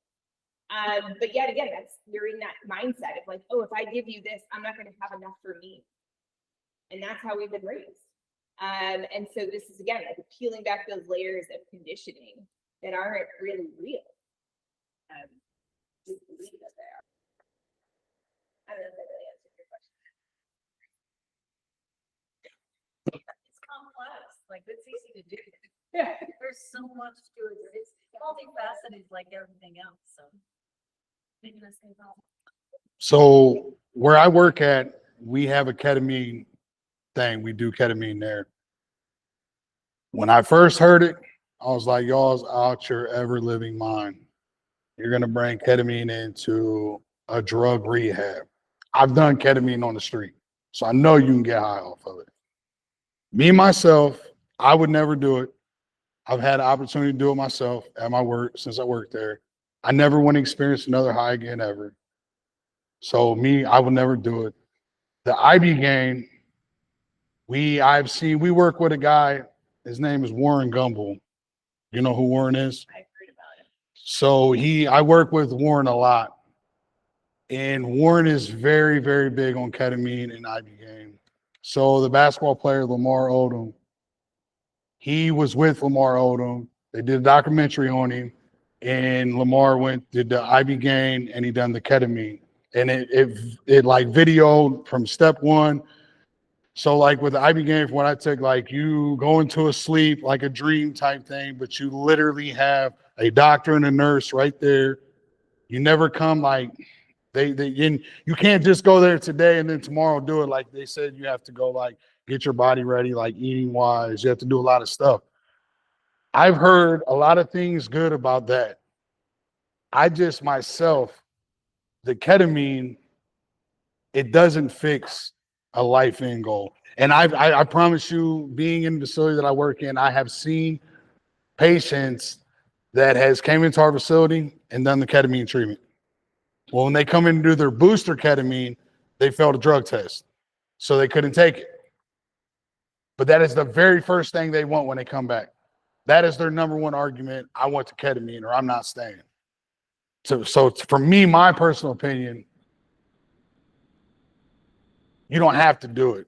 If it was controlling them and their first thoughts, and a lot of times it's like the younger generation that comes in, like they're all for it. Like, yeah, ketamine, give me the ketamine. And when we administer it, you're in a dark room, warm blankets, you have a nurse in there. And I've heard people talk about it when they come out, like they say, like, They go into like this vision, they see this stuff, or I've seen people come out laughing, I've seen people come out crying. Like have the worst experience ever, I guess, while they're in there. So to me, this is just me. I don't feel like you should give one drug to get off of another drug. I feel like when you are done 100%, whether it's eating bad and you want to start eating right, you're going to start eating right. If you want to exercise, you're going to wake up and exercise. You don't have to have this right here to make you exercise to do this right here. And sometimes I just feel like a lot of times people use it as a crutch. Suboxone, one of the biggest things they give you to get off of opiates. I was addicted to Suboxone in prison. When I came home, that was the very worst withdrawal. And I've been from methadone, heroin, anything you can imagine, I withdrawed off of. And Suboxone was the absolute worst for me. I spent 2 weeks of doing nothing but diarrhea and throwing up. Could not eat, couldn't take, I mean, it was horrible. So I'm one of those people that I'm like, you shouldn't even get off, you shouldn't get on that. You should get off of that. Like, if you want to take care of yourself, it's exactly that. You got to take care of yourself. I have a sister that I love her to death, but she's like one of those hypochondriacs. She thinks she's allergic to everything. This is going to kill her. That's going to kill her. And she takes all this medicine. And I try to tell her, like, bro, that's what's going to kill you. All that damn medicine that you take, man. Like, I personally would do the Ibogaine, I think. I would try that because it is a natural thing. The ketamine, I'm not doing ketamine. It's just, I'm not doing that. But I would do the Ibogaine. And I have a therapist where I work at that he was talking about going to do it. 'Cause I think you got to go to like Mexico or something like that to do it, or Canada, one of them. You can go to either one and do it. But I've heard good stuff about both. I just feel like that's substituting one for the other, like with the ketamine. I don't knock anybody that's doing it. I'm not trying to sound like that kind of guy, but like me personally, I just can't stand with it.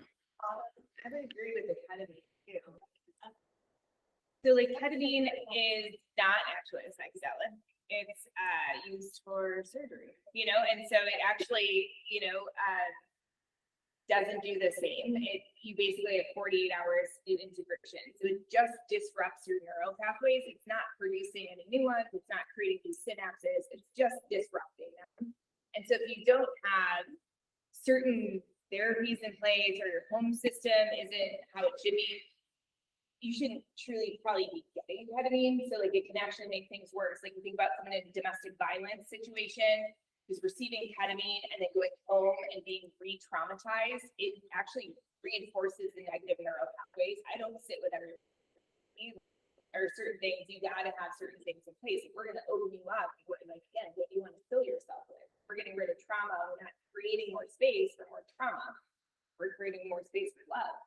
And so I think that those are things. It's also, for me, it's like an opiate addiction. Like it's like the epidemic.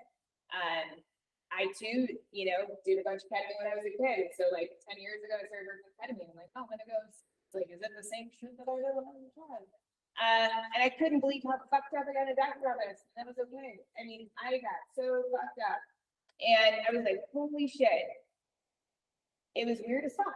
I'm not gonna lie, right? So like weird room, weird light, people walking down the hall, like, oh my God, so discomforting. And then I could only think about my clients who were so much more dysregulated than I, because I was just going in, doctor, I knew him, and I was like, no, okay, I want to get hooked up. I could not imagine, again, somebody in a more dysregulated state having that experience and then leaving the office, scheduling another appointment. I mean, it was just mind-blowing to me, under the influence, how many things happened that absolutely shouldn't have. Just weird, in my opinion. And I've also worked with people who've been on ketamine for years. They come in and they've been on ketamine for 4 or 5 years, and they're getting it once a week. Spravato is something too. Spravato is the nasal spray. It's $1,500 for one nasal spray. You need 3 of them twice a week. Ketamine is so fucking cheap. It's $50 for a 3-month supply. Cheap as fuck. Okay. Spravato, because they took like one chemical compound, and now it's the insurance company. You have to do it in the doctor's office. It's extremely expensive. So they max out your benefits, or if you're on Medicaid, again, and they just have you come back and come back and come back. And so could ketamine work? Absolutely. I think if you have the right supports. Is it, in 2023, I came off all insurance boards. And the reason I came off all insurance boards is because every single insurance deleted the code for therapists to be able to sit with their clients receiving ketamine. So across the board. So I had clients receiving ketamine that I could that basically insurance was telling me I could no longer go sit with. They were my clients, so I was going anyway, but that's 3 hours of my day. I wasn't getting reimbursed. I wasn't going to charge them. That was not okay because I'd been doing this with them. And that made me shift my whole practice. Because I was like, how are we, this is treatment resistant depression. We're saying that we're using ketamine for, and we delete the code for therapists to be in the room with their clients. How does that make sense? It makes no sense, So again, I think it's how those things are, interplayed in different things. And again, it's a chemical, it's a medical model, because you can't patent a plant, so drug companies don't like that, because they don't get to take that. At the bottom, I tried Spravato, I went and did that. It's interesting, also, if you do Spravato, they want you to stay on at least one SSRI too. You have to be on. They told me just I'm gonna rate you don't pick it up. Yeah. This is what they said. So they want you still on a medication while you're doing it.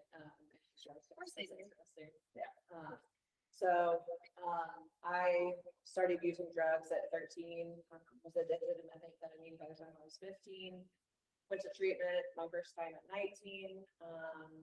And back then the model was just get you off drugs, right? And so 19, you're off the drugs, they send you back on your way.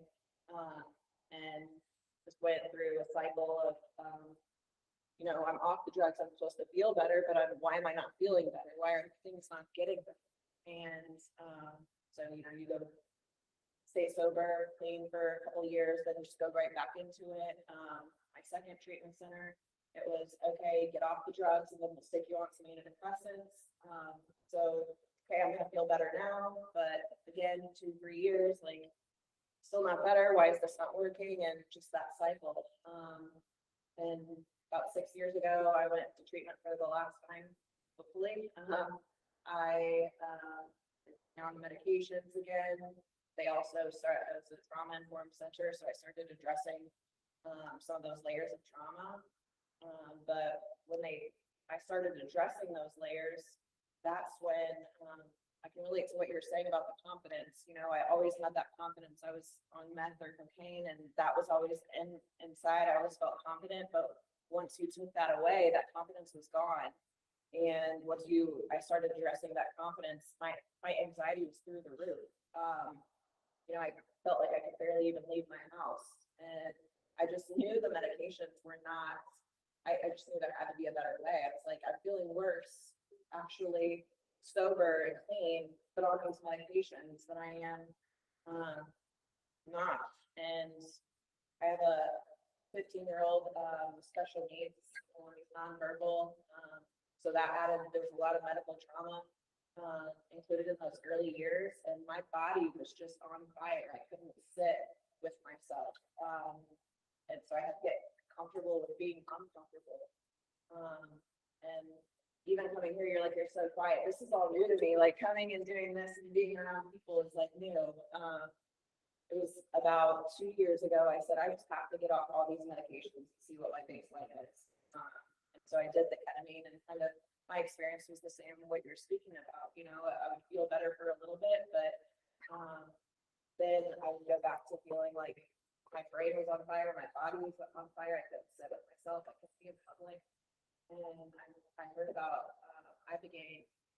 There's a Stanford study that they did with Navy SEALs. They took them down there and that had PTSD, and they came back and they were just completely different.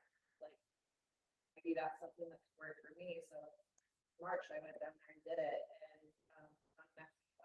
And it's been, and granted, I did the work, you know, I did, like you said, you know, I tried to go do ayahuasca 6 years ago whenever my husband was gonna send me a treatment. He goes, I am not sending you to the jungle to get off drugs by doing more drugs. Like, that's just not happening. So, and honestly, I'm glad, because I think had I done it that way, I hadn't done the work behind it. So, you know, I've been seeing a therapist, you know, before going down and doing Ibogaine, and I've been doing the actual work. And so I do think that is a really huge component in anything that, any modality that you eventually choose, is like doing the work and not replacing it with just a quick fix. And that's not what this was for me. So, completely life changing. I highly recommend, if you haven't seen the documentary In Waves and More, Netflix. It follows those Navy SEALs that actually went down there and did it. Sit in waves and more. In Waves and More.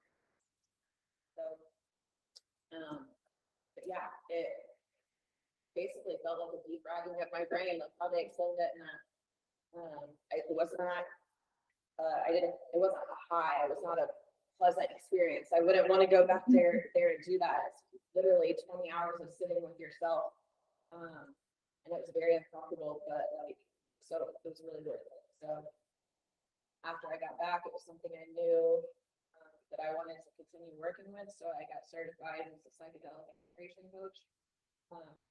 And I'm like you, like, I worry about like how putting that out there, like my kids, is more, but you know, I've been sober and clean for 6 years. Please don't. Well, I don't anymore, because I'm like, you know, Nobody waiting to talk to my kids. I have too many friends that have passed away, and so I feel like there's some personal responsibility in this. Like, this is all for a purpose, and so that's why I do feel comfortable about it, because the shame is not there, and I feel like I'm awesome.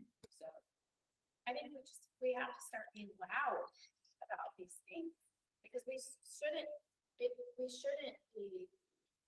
never feel ashamed for anything that has to do with our programming, our mental health, and an addiction. And I'm just pissed about it.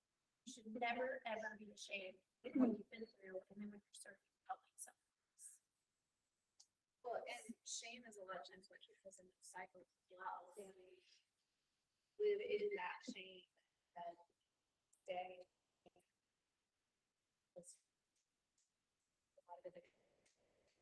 Extended family, but my close brother was an addict and died from it.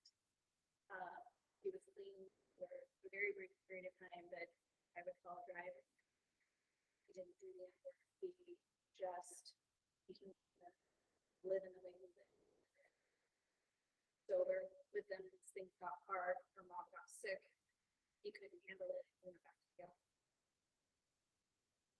Died 12 years later. And yeah, I mean, there was like our shame around my brother, shame around extended family who started present with breaking the his house and steal her so they could provide residence. But it was like everyone in the family knew it, but it wasn't anything that we advertised to the organization. And I think that's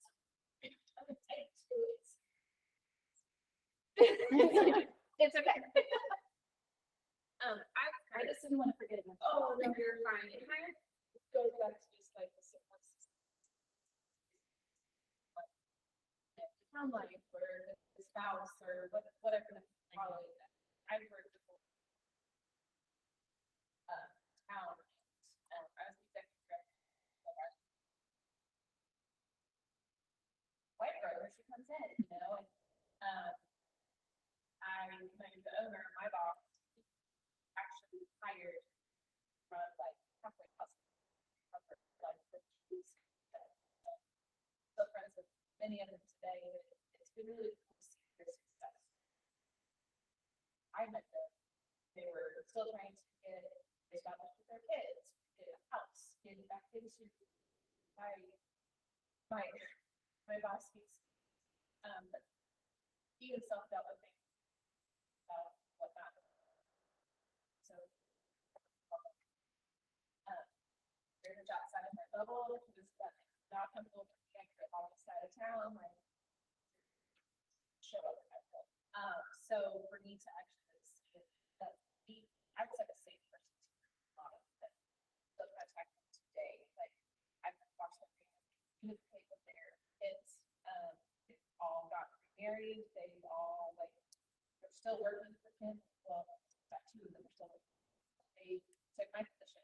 So like they worked themselves up. So it's kind of neat to see the other side of where they can become successful and be able to like teach their kids and not have that shame and guilt about. You know, one was he will tell you I was his favorite boss because I actually sat and listened to him. With somebody that would tap in every day. He would send me a message. He wasn't doing okay or was doing okay. He's my bartender or not. That was not his drug of choice. But you don't have to watch him. You know, and of course he was like you, but he had all the tattoos, he had all that look of like, oh, and we were weddings, so you know, we have moms and brides coming here, and like they would always ask me, yeah, sorry, my bartender, like, are you serious? Like, and then they would choose whether or not they would choose. And he was like, I said, I said, no. And I said, they just started. And I was like, you're not a wife. I said, don't worry about it. And he needed that to know that was fine. That his path. He lives out in Arizona now, has a wife and kid. So he's doing great, but it just, I just want to also touch on like, you never develop yourself because I haven't. It was just, I was a safe person for somebody else. That whole place was a safe place for them. We had sign out sheets and different things and in contact with like their social worker. It was my first work stuff like that. So it was also educating to me now when I've seen it in a moment. Very good. I've seen that change. Like, I always knew except out of that. So it was just different and it, but it was really fun too, but still self-love. So there are some things.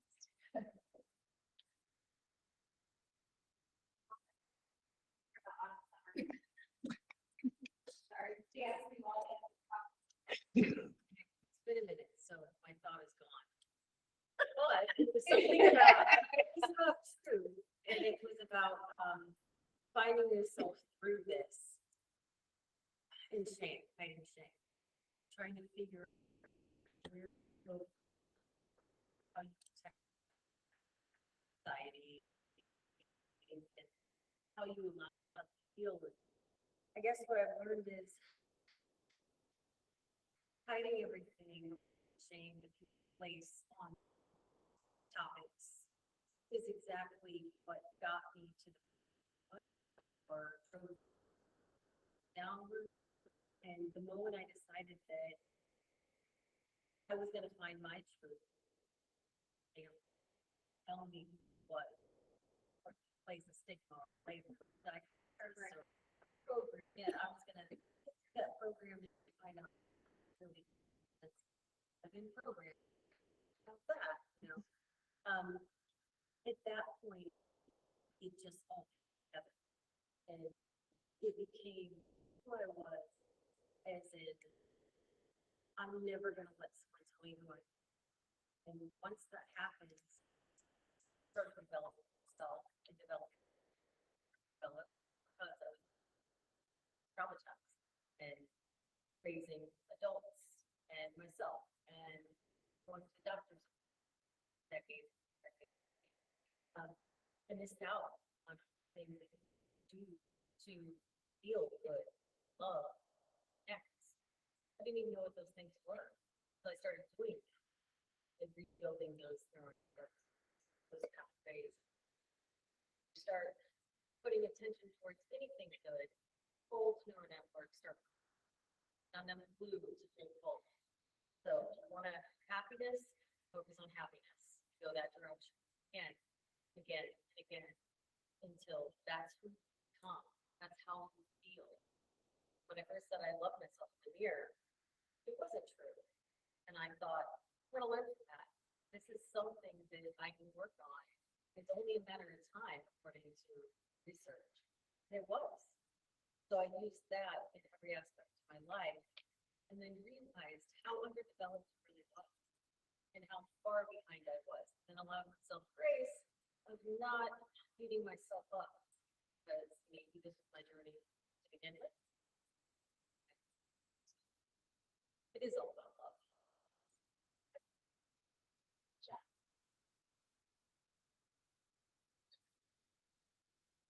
Okay, so I know that we talked a lot about modern topics, but I will draw back to empathy just on how hearing products that critical to resources. I think to your point, going back here saying earlier about just being available, being ready for a call, ready for a check. We recognize that healing happens and connection is the opposite of addiction, right? So for us, we all have a role in this, whether it's we have a personal experience ourselves, family member, or we just know who's challenging. We all have a role. And for if healing doesn't happen, then the shame is isolating. And for us to make sure we're not isolating others by accidentally causing shame, accidentally causing them to feel it. A lot of times it happens in childhood. And we all have a role to help support kids. Community or in school, just making sure they don't hold on to it.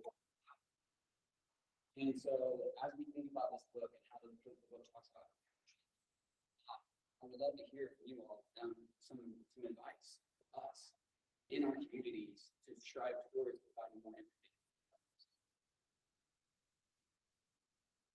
I think the first thing is empathy with ourselves and just being able to forgive ourselves at what we went through. And like what Bob said, like I speak out because I've recognized the more I speak out, the more people come to me.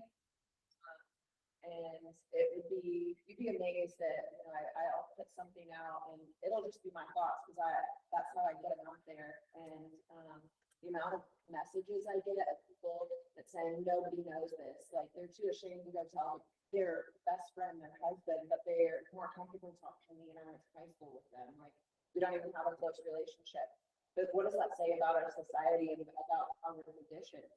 That we're so comfortable talking with a stranger than we are like our own best friends or our own family. So I think just putting it out there that my mind is a scary place to be. So the more I'm talking to other people about their own stuff, like that brings me joy, that brings me outside of myself. And I think just being open and honest and available about our own struggles is just the best place to start, I'd say.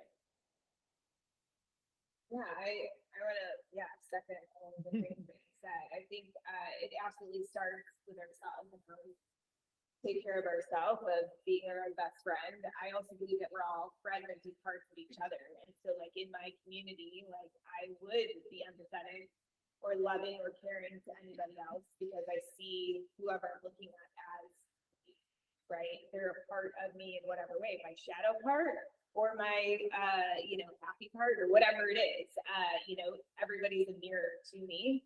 And then it's how I show up. And I can create that space and invite them into potentially a different way of thinking, right?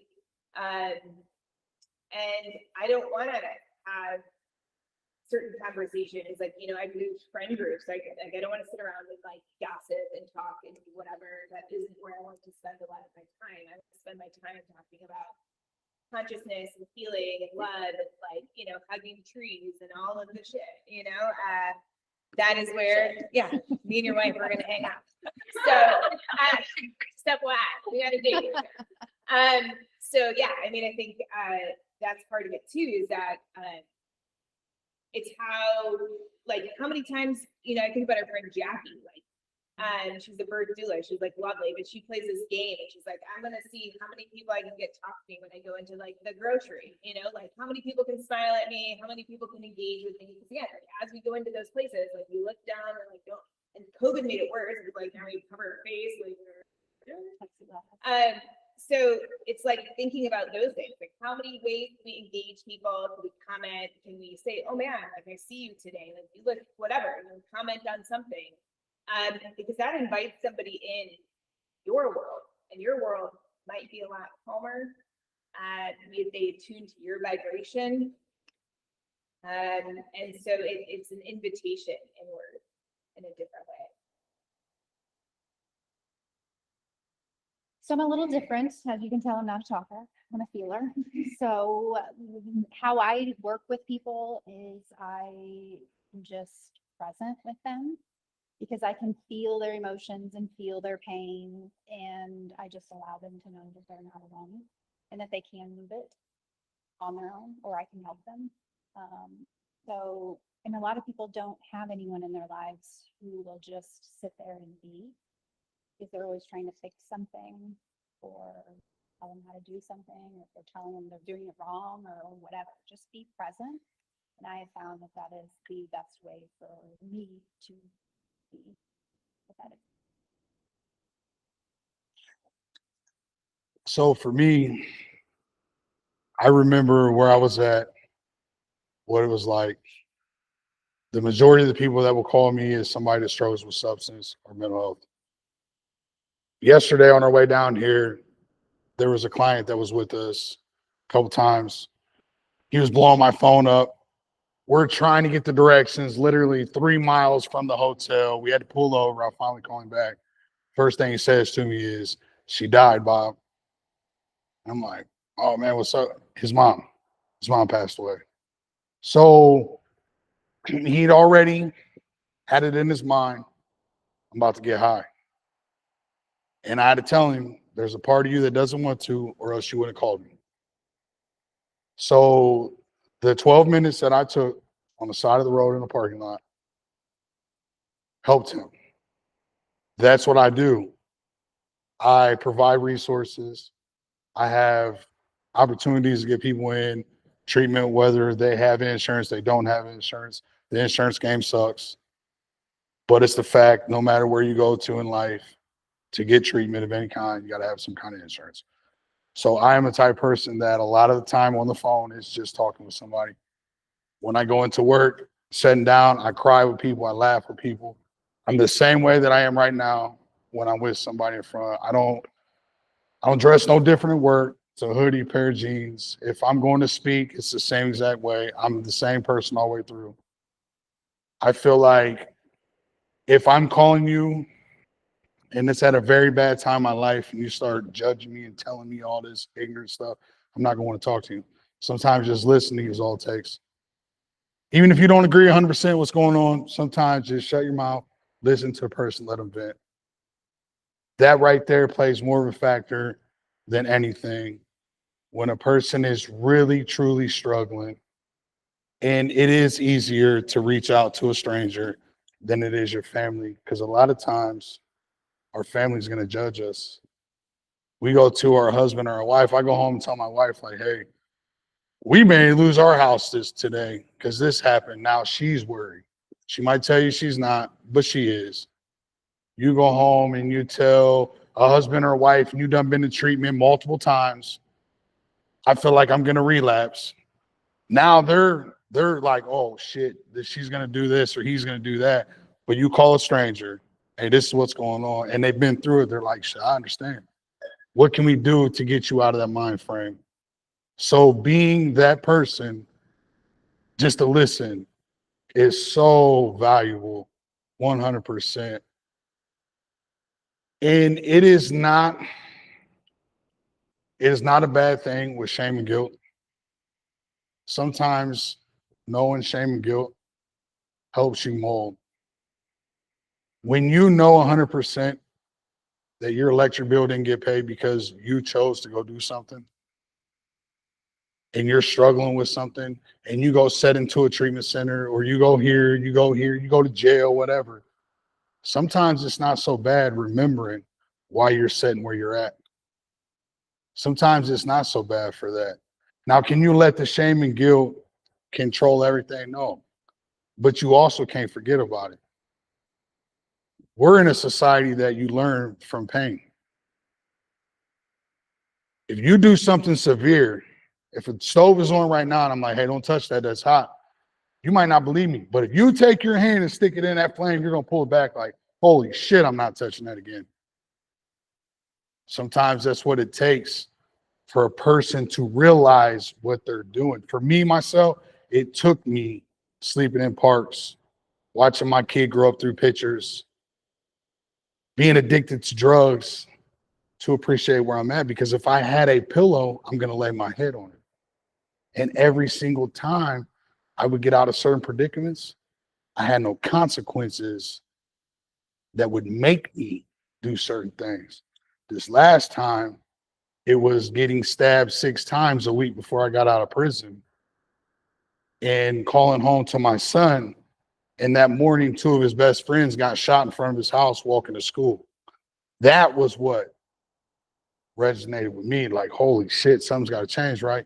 Because here I am in prison, almost died myself this morning. I call home. My son, who was going to walk to school with his 2 friends that he always does, didn't walk with him that morning. As I'm on the phone, the 2 friends leave, making a half a block down the street while I'm on the phone, and the car pulls up and shoots both of them. That was a time in my life that I knew this wasn't for me no more. I had to change certain things. I had to get comfortable with reaching out to other people. I had to accept the things I've been through in life. I had to accept being a piece of shit dad. From the age of probably 6 years old until 17, there's not a picture with my son. There's none. But from 18 years old to 22, I haven't missed a Christmas. I've got all kinds of pictures with me. I have been around my grandson since the day he was born. I take him all the time. He lives in Columbus, but we go down and get him all the time. I've been in his life. Even on them days when I come home and I don't feel like doing nothing but watch some TV, and he's there, he's on my lap watching TV with me. We make videos together. Like, I'm a part of his life. He knows that if he calls me like, Papa, you'll give me this? I'm like, hell yeah. My wife sometimes gets mad, like, stop buying him that. But I'm going to do that.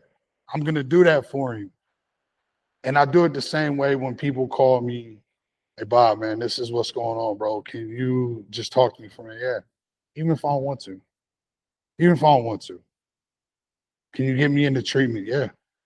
I get him into treatment. I stop what I'm doing. So for your resources, I have cards here. Anybody in this room is more than welcome to call me at any time, because I'm sure damn near everybody in this room knows somebody that struggled from addiction. And it's real. Addiction is real. Mental health is real. It is real. And it's tearing our world to pieces. And it's horrible.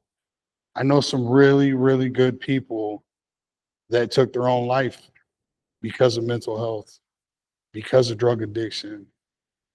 There's people today, as we're having this right here, that are sitting around a table planning their loved one's funeral.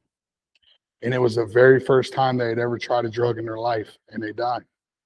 I've been to 13 rehabs. I've had chance after chance after chance. I've buried just this weekend, 2 of my friends has been on Facebook. They're both dead. I know of at least 6 of my friends in the 5.5 years I've been home that I was very close to has died from a fentanyl overdose. And that's why I do what I do, and that's why I'm going to continue to do what I do. I don't give a shit who in this world knows that I was a drug addict, that I'm in recovery, that I'm this, I'm that. I don't care. I really don't. I stand on it. Because if you don't like this version of me, you would have damn sure hated that other version of me. I was the type of people that people warned their kids about. Stay away from that guy. But today I got judges and all kinds of people that call me like, hey man, can you help my son? Can you help my husband? Can you do this? My family today will call me like, hey, can you take this money over here? Can I get, it's crazy. I can have a key to anybody's house I want to in my family. And I was the one they was all worried about. And today it's the complete opposite. And it's because I listen today. And when people call, I really care about it. I love what I do today, and I don't plan on stopping.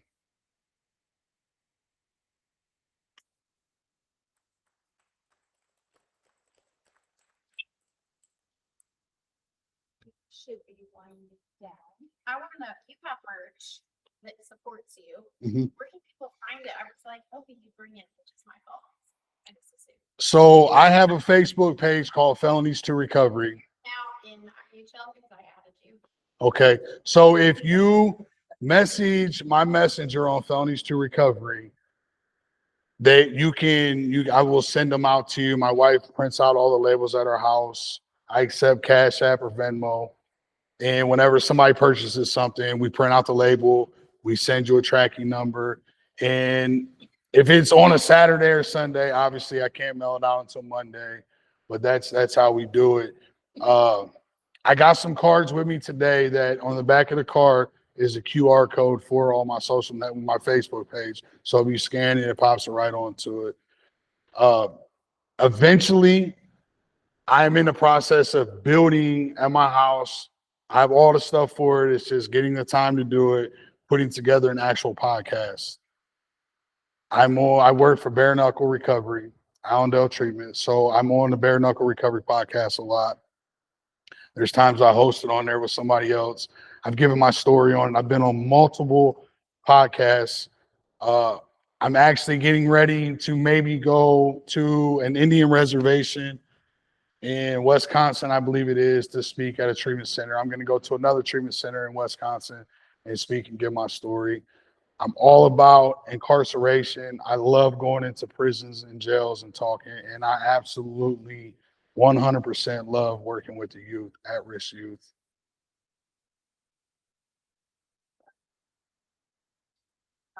Guys, all of you.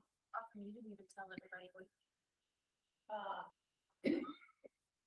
Yeah, so at the end of last year, I'm doing that, coaching. I just started feeling spelling. So I'm already sure. So I also have some business cards, from psychedelicgenie.org. I don't know. You can find me there at Psychology Today. But I do have free integration every Tuesday from 11:30 Eastern via Zoom. It's been running like 5 years. It's a free support group for people who are wanting to talk about this stuff and get support from other people. And then I have a veterans one Tuesday evenings at 7 Eastern for veterans and first responders because they're a little bit different in regards to what they want to share with. So yeah. Wait, you lead groups in India. Oh yeah. What is it that you do in India? So part of the Indiana Psychedelic Society, we have different chapters. And so we have people who are here in Indy that do meet. They kind of come to our home meeting, which is in Northwest Indiana, but they also, there's a group of us, we do book club also. We have a ton of different activities. Again, we do like monthly gatherings. We're doing like a music thing coming up, building a drum. We plan camp outs. We do a lot of art. So like, I think there are 100 people come from all over, even out of the state to come and hang out. So like Ohio, Michigan, it's kind of wild. And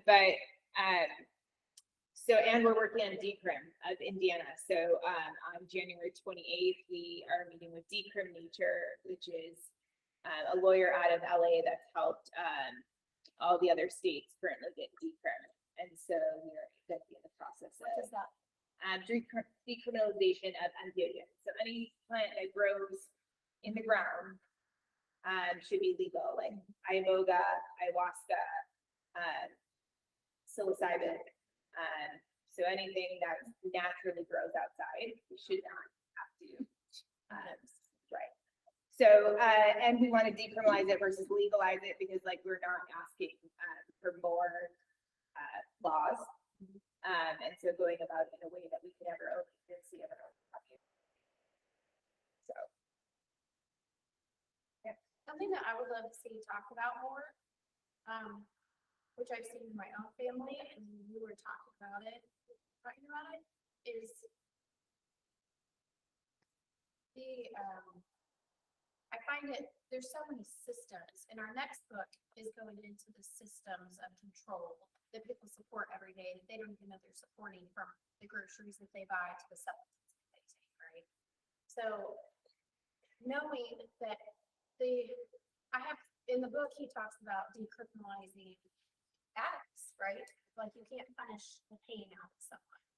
And so knowing that how there were more drugs in prison than you actually have on the streets, right? Like, it's just so, where's the logic in any of this? So it shows you that there's so many deep-seated systems and so much corruption going on. So that's why it's so important for you guys to be testing what you're doing, so that these people, like Bob was talking, he came out of prison detoxing, right? And then he's detoxing off of bullshit pharma that they give. Like, it's just so stupid to me, and it should be stupid to everybody. Like, I just don't understand why we aren't talking more about it. Like, we're not talking more about, there are true paths to healing, and it doesn't come from harm, right? So, and there's so many deep-seated systems with that, and it's just, I just don't think people understand. I think it's You do hard drugs, you're because going to prison. Well, great, then you're gonna do more we're drugs. muted So, no. here because of Eli Lilly and like Yeah. the kickbacks that go on, and so we have to be careful I with don't, like, why do you have to be careful? why? Because, Call it out. because it does, and I can tell you because they don't want people healing on their own, and so, but they're the ones who have, again, insurance companies, any of those things, drug companies, they have tons and tons of money, and that's what's feeding into our lobbyists, it's what's feeding into our systems. That is part of the structure, and so we have to be aware of that, because that is absolutely what's happening. And they have a lot more money than a lot of us, and none of us are gonna go up against the drug company. So I think it's about gathering the people, and right, like the more of us that do come together, but we have to do it safely, for sure. Because there's a lot of people who would prefer, I know, like for people like Rae, not to be speaking up and talking about. So basically, I'm gonna get shot. I don't think you're gonna get shot, but I know. There's just so much corruption on every level. I talk about it with my clients, with even processed foods. I've been in the labs. I've seen how processed foods are created to create an addiction with food. right. Well, it's energy too, right? Everything has energy, and so when you're eating that energy, it's the energy. Absolutely, all of it. Yeah, And for it's, sure. everybody who knows me, very opinionated and a loudmouth against things that are just an injustice. And I wish more people would be, I just wish we would be more vocal and more very open and honest about all the different types of where people are just so misled, right? Where we're just so misled in so many different directions. And people don't talk about it, and then it keeps people living in ignorance. And that's it. It's like, if you can just talk about things where you're not living in ignorance, I guess it's so there's the whole thing of the whole not punishing pain out of people, and then every time you do a drug, you're going back to prison for more drugs. It just doesn't make, there's no sense. Make sense. It just doesn't make any sense on so many levels. And so when you are out there talking, I love that you shared that. I love that you shared that, because it's just insane to me, and the crap they teach you guys. You have no idea. Yes, I do. I've seen it, and it was fun. We used to have a company, and whenever they were sending pot for human consumption, boxes of food, that's when we knew we had to change. Should we go ahead and just kind of wrap up the final? Is there anybody else who has any questions or wants to ask any?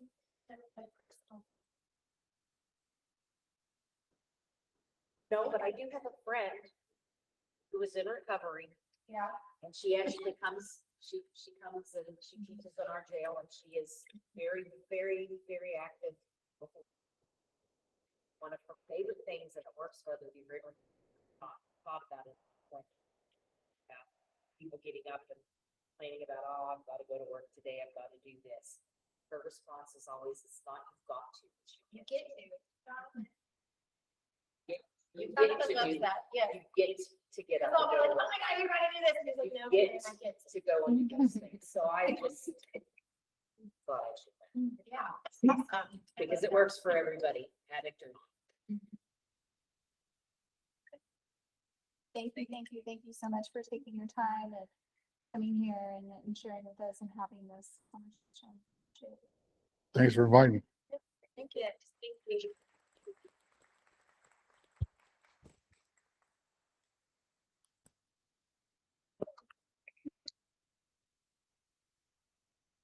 Does it?